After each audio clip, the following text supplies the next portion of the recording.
The halls of the grand imperial palace echoed with the sound of heavy boots. The king paced with fury in his eyes. His golden robes swept against the marble floor as his advisors stood in silence.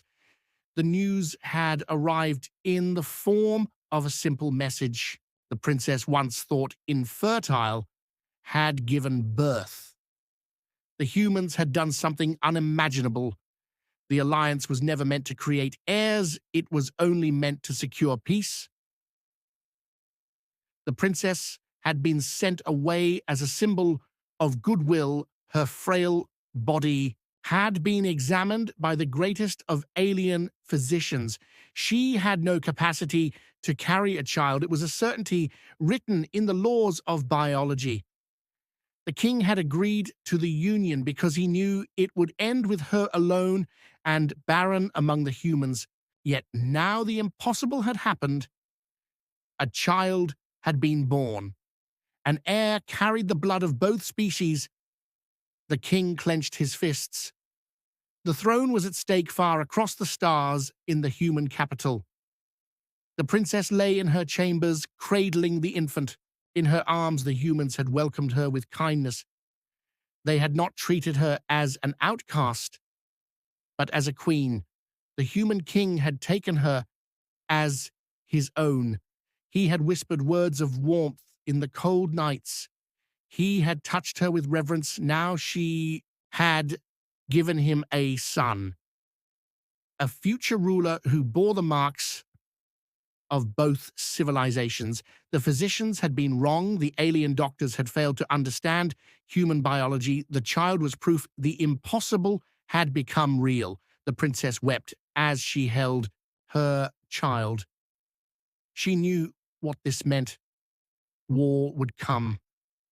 Her father would never accept this.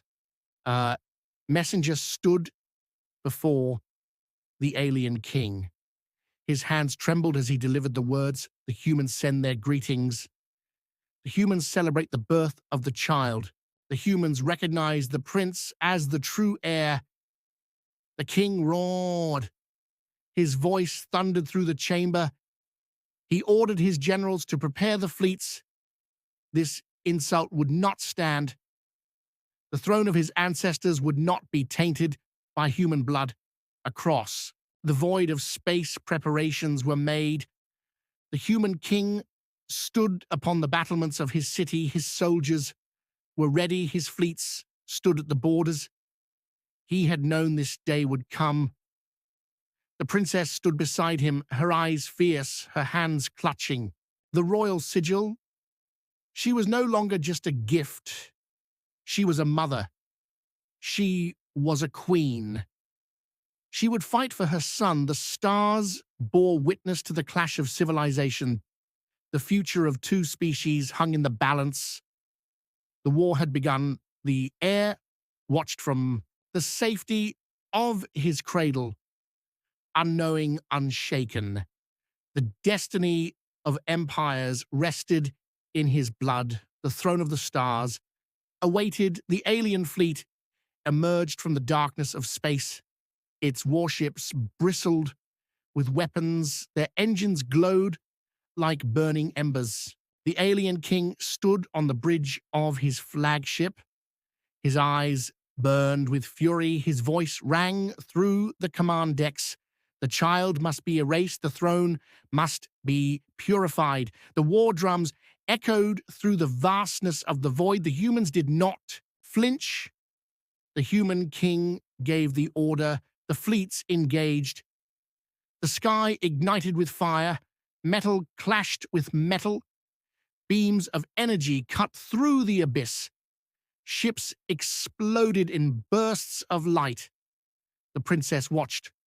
From the royal chambers, she felt the tremors.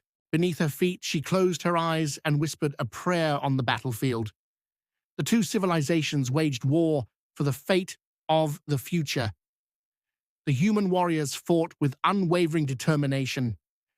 They defended their home, their queen, their prince. The alien warriors fought with the fury of tradition. They sought to cleanse their bloodline of impurity. The battle raged for days.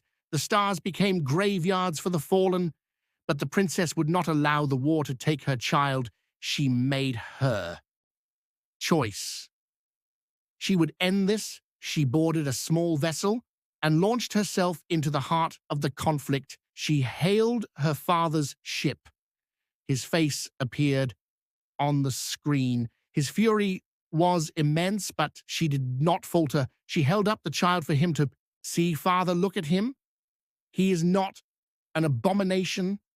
He is the future. He carries our legacy and theirs. He is more than just blood. He is unity. He is strength. The alien king trembled. His rage met with the undeniable truth. The child bore the marks of both races, yet he was strong. He was whole. The war had cost them both dearly. The fleets had been shattered. The soldiers lay dead among the stars.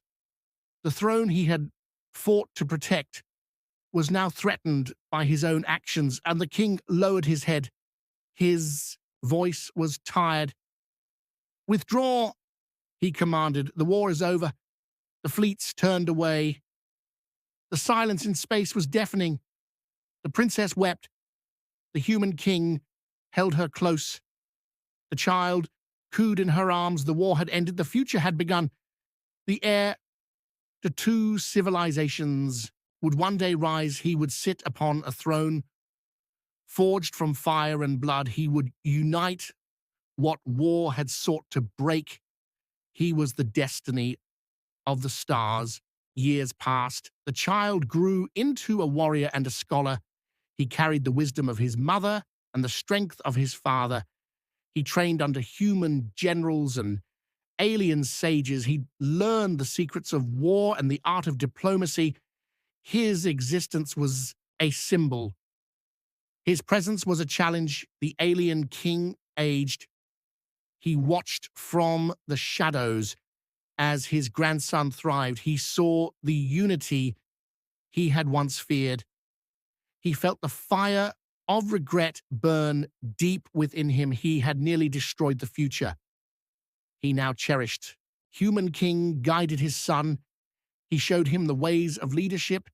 He told him of the cost of power. He made him understand that peace was harder than war, but far more valuable. The young prince stood before both thrones. His eyes were fierce, his hands steady. He had been born of war, but he would rule in peace. He lifted his voice so all could hear. No more blood and no more war. We are one now. We will build a future that does not break under the weight of our past. And so the stars bore witness again, not to war, not to destruction, but to the rise of a new age, an age of unity, an age of peace.